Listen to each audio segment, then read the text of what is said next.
Quiero esta mañana hablarles de un par de personas que son de esas que ocupan dos renglones en la Biblia.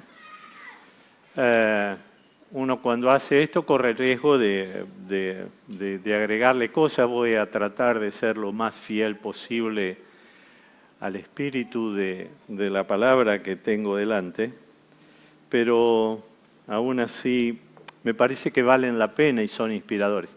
Muchas gracias. Después me lo olvido el agua, pero gracias. Así que quiero pedirles, si ustedes me acompañan, tengo un recorte de Lucas capítulo 2, versos 22 al 38. No voy a leer todo, voy a leer una partecita, pero me parece que allí hay dos personajes que nos pueden ayudar e inspirar en esta mañana. Esos dos personajes, les aviso, se llaman Simeón, uno, y Ana, el otro personaje. Cuando se cumplió el tiempo en que, según la ley de Moisés, ellos debían purificarse, José y María llevaron al niño a Jerusalén para presentarlo al Señor. Y en Jerusalén había un hombre llamado Simeón, anoten esto, que era justo y devoto y aguardaba con esperanza la consolación de Israel. Primer cosa. Segunda cosa, el Espíritu Santo estaba con él y le había revelado que no moriría sin antes ver al Cristo del Señor. Y lo siguiente, movido por el Espíritu, fue al templo, y cuando al niño lo llevaron sus padres para cumplir la costumbre establecida por la ley, Simeón lo tomó en sus brazos y bendijo a Dios. Según tu palabra, soberano Señor, ya puedes despedir a tu siervo en paz, porque han visto mis ojos tu salvación que has preparado a la vista de todos los pueblos. Luz que ilumina las naciones y gloria de tu pueblo Israel. Esto es lo que salió del corazón de Simeón frente a ese bebé.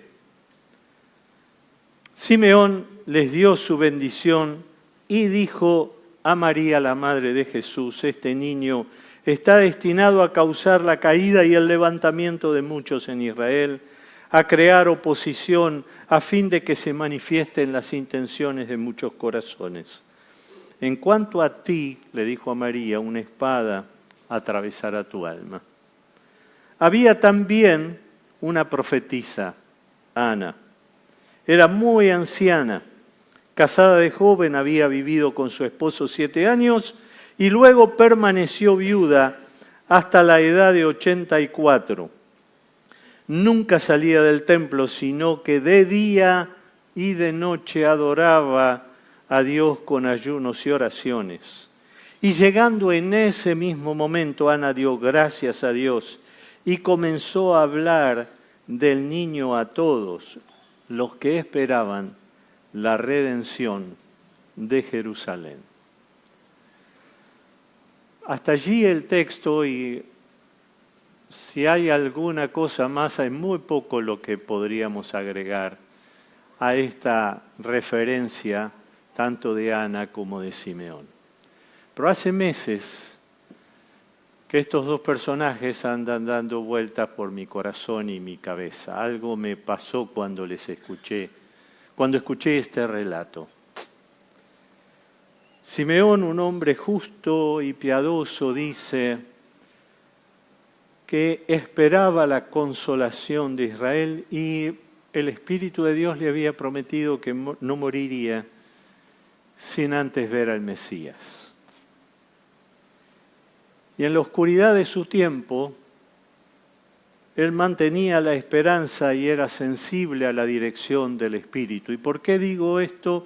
Porque no eran los tiempos que nació Jesús justamente tiempos de esplendor para su nación.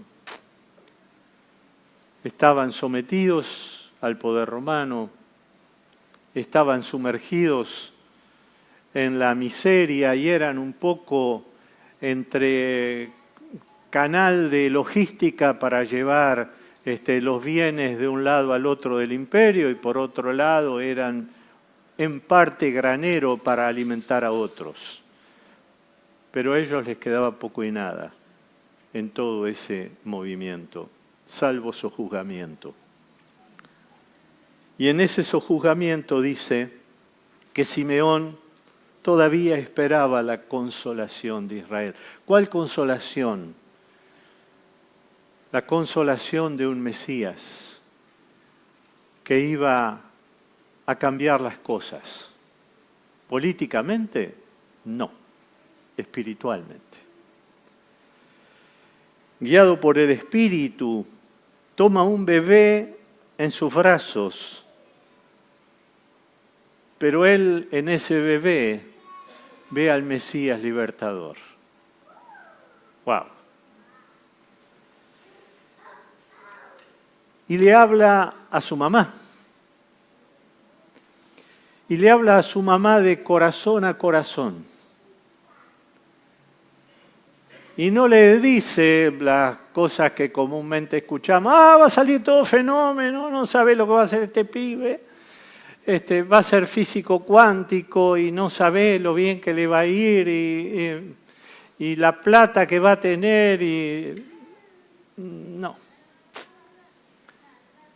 Le habla con un corazón tierno, pero palabras difíciles.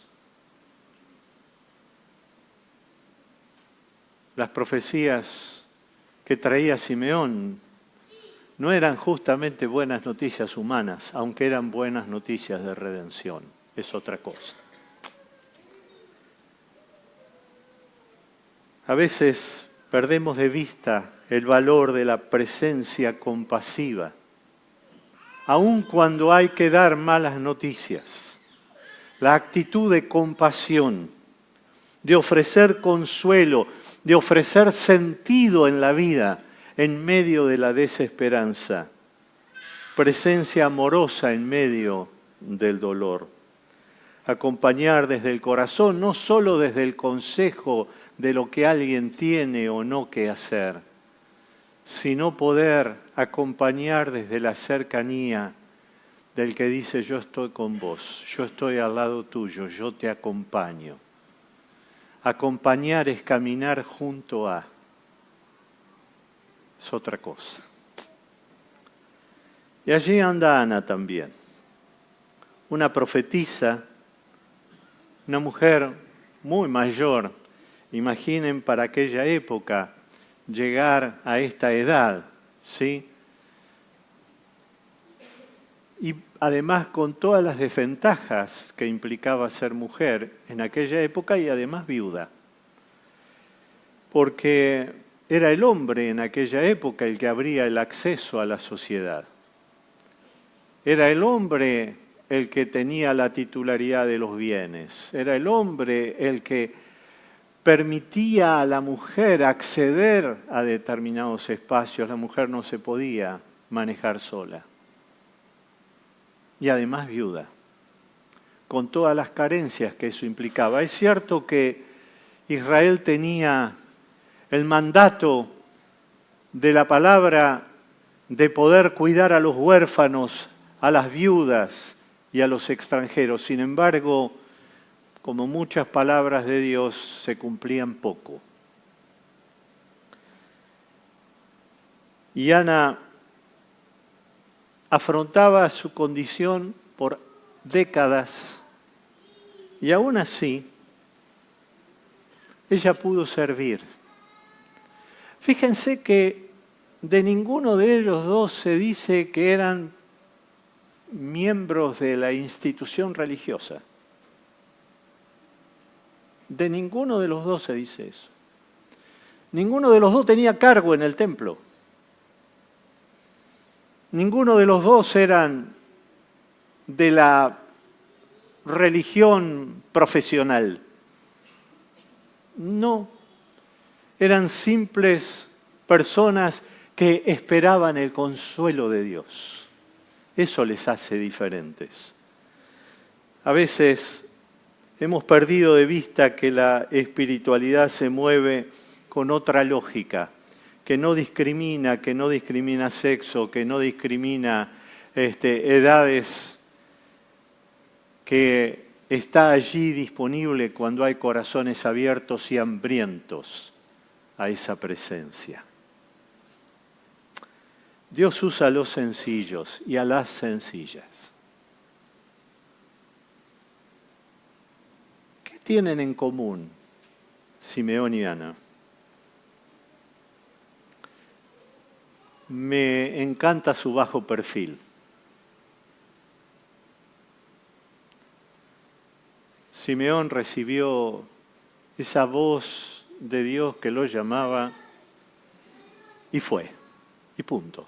Así de simple, así de hermoso y de profundo también. Perfil bajo requiere autoestima sana.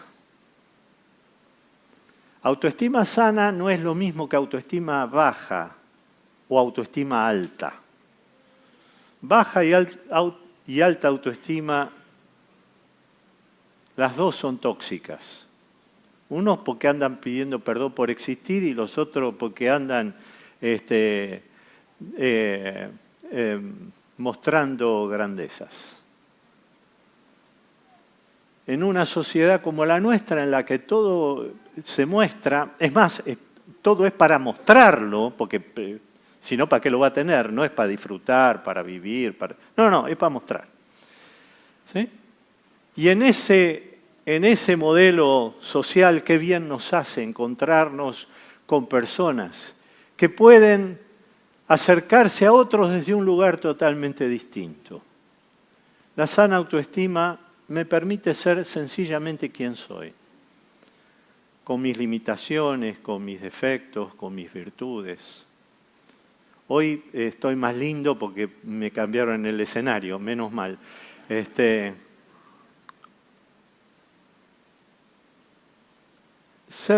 Estar seguro de uno mismo no es porque me comí un plato de grandeza, sino que sé quién es mi Dios, qué es lo que hace por mí, cómo me ama y cómo me permite acercarme a los demás. Es otra cosa. Ambos tienen en común tres cosas que quiero muy brevemente rescatar. Primero, de los dos se habla de que esperaban la redención. Los dos tienen esperanza de redención. Los dos tienen además discernimiento de los tiempos. Y los dos eran capaces de contemplar a Dios. Vamos de a una. La esperanza es, en primer lugar, ver lo que todavía no es. Si usted quiere saber algo de esperanza, por favor, busque el mensaje del domingo pasado a la mañana de Norberto. Ahí se va a enterar lo que es la esperanza mucho mejor de lo que podríamos hacerlo esta mañana. Y además nos vamos a ahorrar 1 hora y media de sermón. Así que dele las gracias a Norberto de que les ahorró semejante suplicio de tener que escucharme todo ese tiempo. Judas dice en el capítulo 1, verso 21, manténganse en el amor de Dios mientras esperan que nuestro Señor Jesucristo en su misericordia los lleve a la vida eterna. Qué preciosa palabra. Mientras esperan que nuestro Señor en su misericordia los lleve a la vida eterna. Esperamos redención. Esperamos más allá de donde estamos. Esperamos aquí y esperamos más allá, como decía Norberto el domingo pasado, cielos nuevos y tierra nueva. La esperanza es certeza sobre un futuro que todavía no es. Y para eso se necesita revelación de Dios. No es humano no es común, porque si no es locura. Para lo humano esto no tiene sentido. La esperanza tiene sentido en la revelación de Dios, en ninguna otra manera. Esperaban libertad frente a las injusticias, pero también esperaban esa libertad que viene desde lo interior, desde adentro hacia afuera, cuando podemos vivir plenamente nuestra relación con Dios. Los dos tenían además discernimiento de los tiempos. Los dos supieron cuándo tenían que estar, en qué lugar tenían que estar, porque el Mesías estaba allí. El discernimiento es una característica espiritual. Allá en Primera Crónicas, capítulo 12, se habla de una lista de personas que acompañaban al rey David. ¿Vieron? Son esos textos que hay 200 millones de nombres, no los puedo ni leer en voz alta porque me los confundo, etc. Pero en un versículo hay una aclaración. Dice Primera Crónicas 12:32 que entre los que acompañaban a David estaban de los hijos de Isacar 200 principales, y acá viene la aclaración, entendidos en los tiempos y que sabían lo que Israel debía hacer, cuyo dicho seguían todos sus hermanos. Gente entendida en los tiempos. Eso es discernimiento espiritual. Discernimiento espiritual es poder entender los tiempos que nos tocan vivir y cómo conducirnos en ellos. Discernimiento espiritual no es esta cosa media esotérica de que ando a medio metro del piso y miro a la gente con los ojos medio cerrados como si me estuviera durmiendo, pero porque eso es sabio. No tiene nada que ver con eso. Entendían lo que el pueblo de Dios tenía que hacer. ¿Cuánta falta nos hace eso en nuestros tiempos? En tiempos llenos de confusión y de palabras y de discursos mezclados sobre todo, de discursos poco claros, de teologías raras. ¿Cuánto bien nos hace encontrar hombres y mujeres que sean capaces de discernir, de entender los tiempos en lo que nos toca vivir?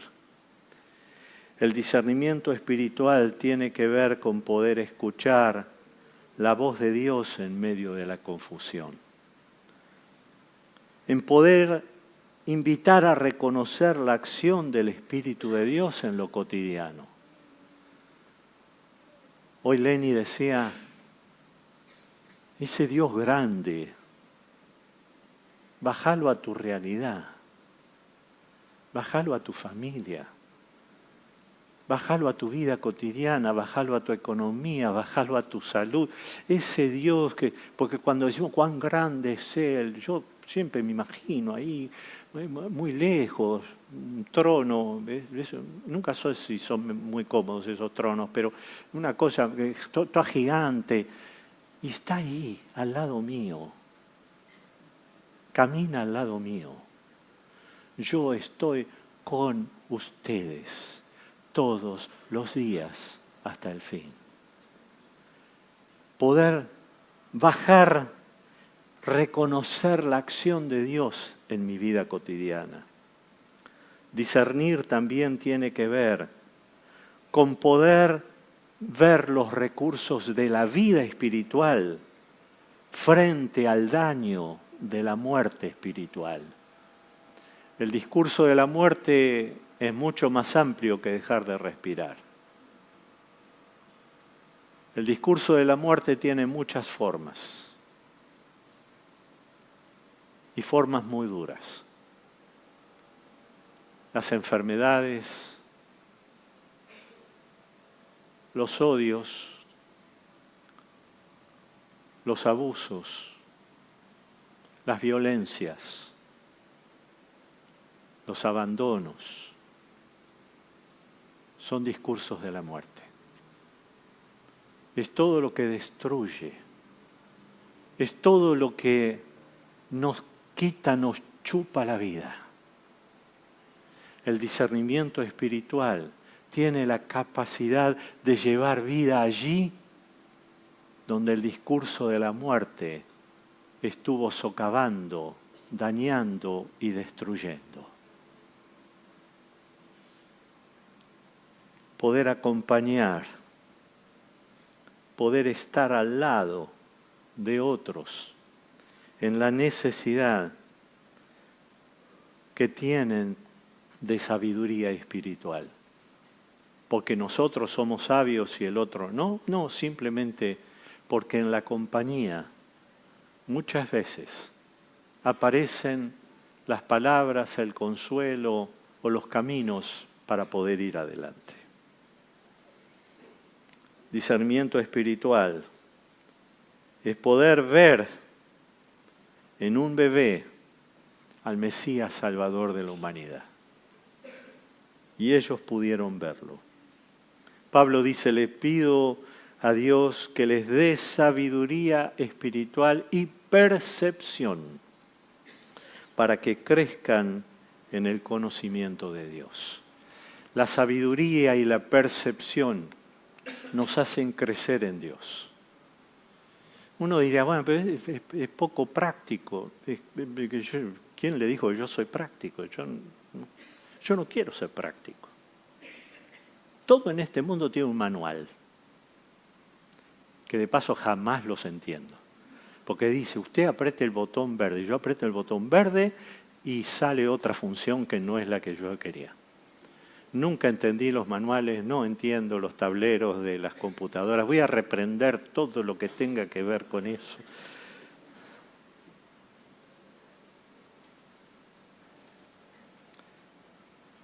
Percepción de la vida. Es ser capaces de caminar todos los días y batallar todos los días. Y encontrarnos todos los días con nuestras luchas cotidianas, con nuestras buenas noticias y con las malas también. Y poder ver lo que Dios ve en las cosas diarias. Qué desafío poder hacer eso. Tener discernimiento es poder entender lo que otros no entienden. Y no porque somos mejores, sino simplemente porque hemos abierto nuestro corazón a la presencia de Dios.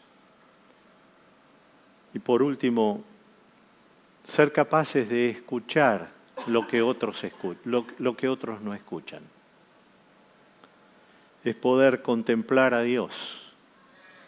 Y en esa contemplación poder escuchar lo que Él tiene para decir. En esa contemplación poder escuchar la voz de Dios, que se nos hace tantas veces tan lejana. Vivimos tan humanamente y a veces tan lejos de poder captar, contemplar lo que Dios hace por nosotros. Hay un texto que amo desde muchos años. Estad quietos y conoced que yo soy Dios, dice el Salmo 46. A nuestra sociedad mandarla que se quede quieta.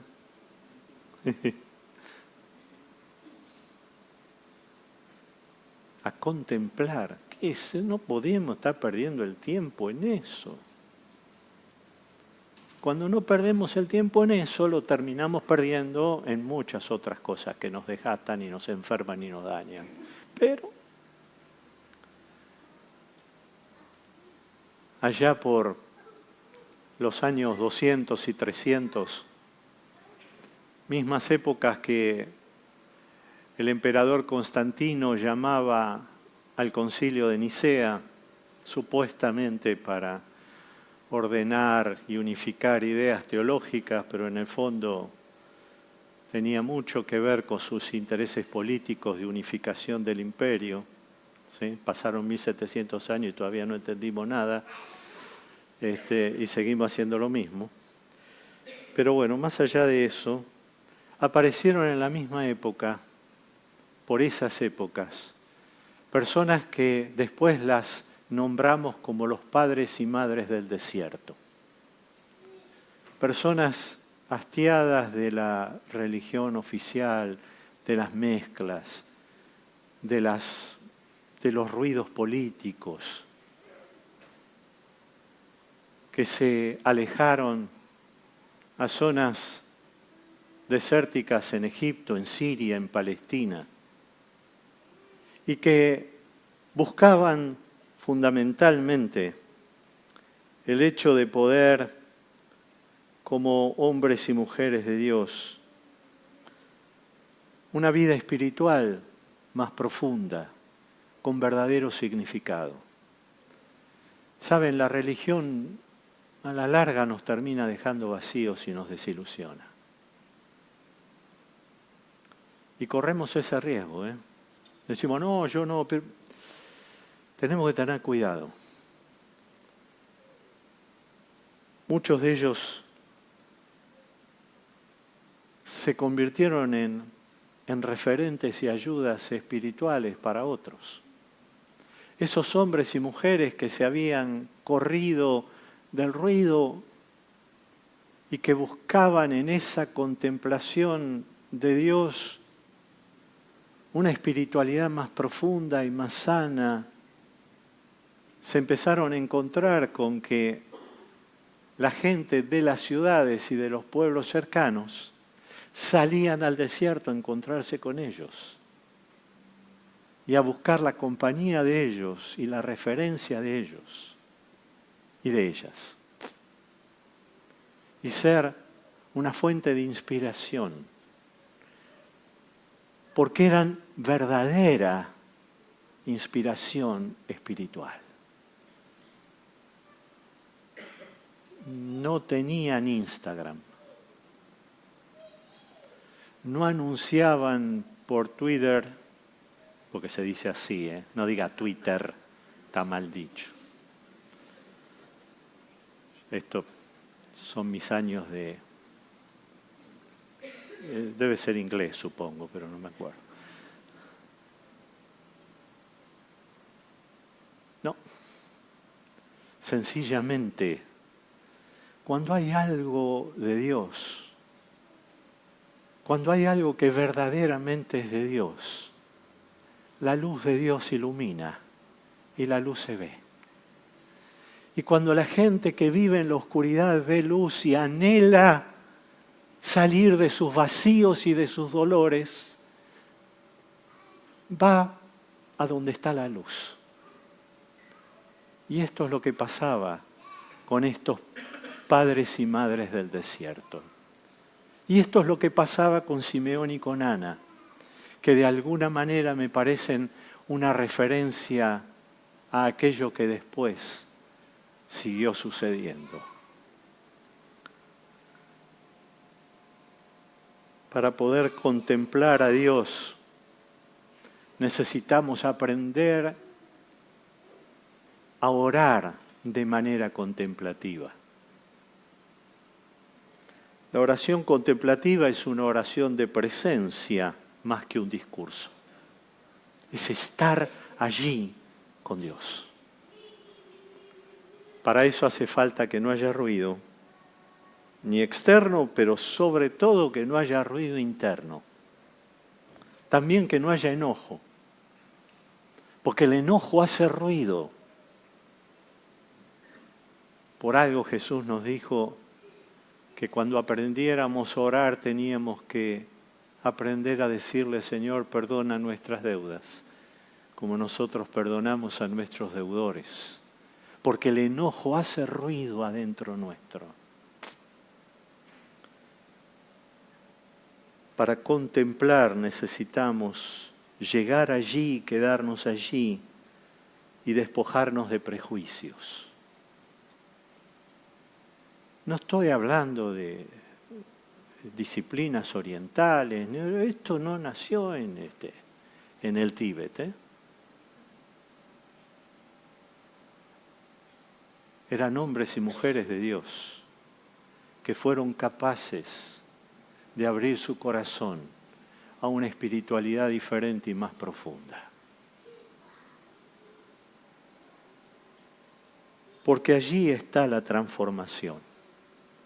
Allí está la verdadera transformación espiritual. Usted me dirá, bueno, pero lo que estás diciendo no tiene estrategias. No, tampoco tiene, tenemos que organizar cosas y hacer cosas. Yo no estoy para nada en desacuerdo con eso, créanme. Pero sin una espiritualidad profunda, nuestras estrategias no son mejores que cualquier estrategia humana.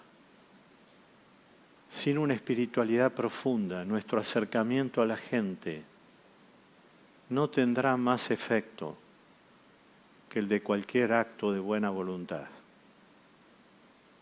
Lo que cambia las cosas es el encuentro transformador con Dios.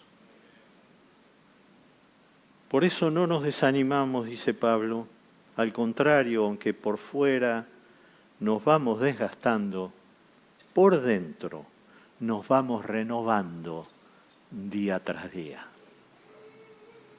Así que si ya cumplió algunos años, lo digo por algunos de ustedes, yo todavía soy un chico que promete, pero si ya cumplieron algunos años, vayan sabiendo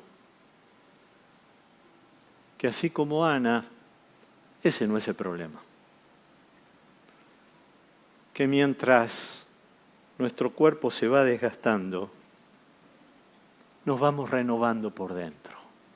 Y lo que nos renueva es la esperanza, es el discernimiento y es la contemplación de Dios. Lo repito, lo que nos renueva es la esperanza, es el discernimiento y es la contemplación de Dios. Que Dios nos dé la gracia, nos desafíe, nos dé el coraje de poder quedarnos quietos y quietas y descubrir las cosas que Dios tiene para darnos.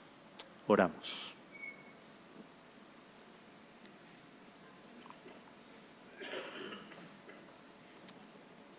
Señor, que en esta mañana tu Espíritu nos llene de verdadera vida. Que sea tu Espíritu, Señor, el que nos sostenga en la esperanza en los tiempos oscuros. Y si mis hermanos y hermanas están pasando esos tiempos oscuros, que tu Espíritu en esta mañana pueda traer esperanza a sus corazones. Que nos ayudes, Señor, también a consolar a quienes están a nuestro alrededor y que tengamos el discernimiento para ser capaces de acercarnos a su necesidad. Que nos ayudes a discernir tu obra. Y aunque no entendamos todo, que podamos verte y saber cuál es el próximo paso, Señor. Señor, enséñanos a contemplarte en silencio, en paz, sabiendo que vos conocés todo lo que necesitamos. Te bendecimos, Señor. Te bendecimos, Señor.